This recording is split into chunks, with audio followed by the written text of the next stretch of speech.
और ये संख्या आपकी इनटू में लगी हुई है माइनस ये, इसके बाद यहाँ पर ये संख्या में इसमें इसे डिवाइड करना है। इसके बाद यहाँ पर पूछा गया है यहाँ पर क्वेश्चन मार्क के स्थान पर क्या आएगा। हमने बोला क्वेश्चन के मार्क के स्थान पर जो भी आएगा वो आपका ऑप्शंस में दिया गया होगा, जो भी आपका ऑप्शंस में दिया गया होगा वही आपका क्वेश्चन मार्क के स्थान पर आएगा।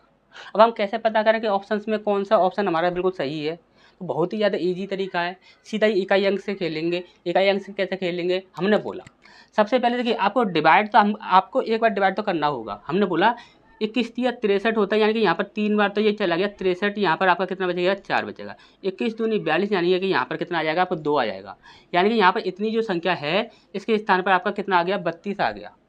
हमने बोला कि यहाँ पर यदि हम देखें तो यहाँ पर इकाई अंक कितना बनेगा, तो यहाँ पर इकाई अंक बनेगा 6 दूनी 12, यानी कि 2 इकाई अंक बनेगा। अब यहाँ पर 2 इकाई अंक बनेगा और यहाँ पर भी आपका 2 इकाई अंक है, तो 2 में से यदि हम 2 माइनस करेंगे, देखिए बीच में माइनस लगाए तो 2 में से 2 माइनस करते हैं तो हमारा कितना बनता है 0 बनता है। तो हमने बोला कि ये जो आपकी पूरी कंडीशन है इस कंडीशन के स्थान पर क्या आएगा आपका 0 आएगा। ठीक, जैसे कि हमने यहाँ पर लिखा, यहाँ पर आपका 0 आएगा बराबर क्वेश्चन मार्क के स्थान पर क्या है, हमने बोला कि x आएगा। हमने बोला कि माइनस करते हैं 211 से, यही तो बनेगा आपका।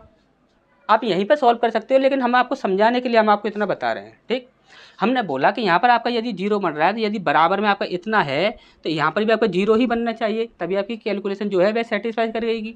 हमने बोला कि यहाँ पर ये जो संख्या है इसे किस संख्या में से माइनस करें, कि यहाँ पर इकाई अंक को ही आपको माइनस करना है, पूरे संख्या को माइनस मत कीजिए, टाइम लगेगा, सिर्फ इकाई अंक को ही माइनस कर लीजिए। किस संख्या के इकाई अंक से यदि हम 1 को माइनस करें कि आपका 0 बन जाए। हमने बोला कि यहाँ पर देखिए 2 में से 1 को माइनस करेंगे तो यहाँ पर 1 बचेगा, तो यानी कि ये हमारा आंसर नहीं होगा। 2 में से 1 को माइनस करेंगे तो 1 बचेगा, तो ये भी हमारा आंसर नहीं होगा। 3 में से 2 को माइनस कर 3 में से 1 को माइनस करेंगे तो कितना बचेगा आपका 2 बचेगा, तो ये भी हमारा आंसर नहीं होगा।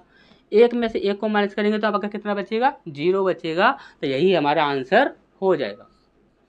अच्छा समझ आया होगा। नेक्स्ट क्वेश्चन की ओर बढ़ते हैं।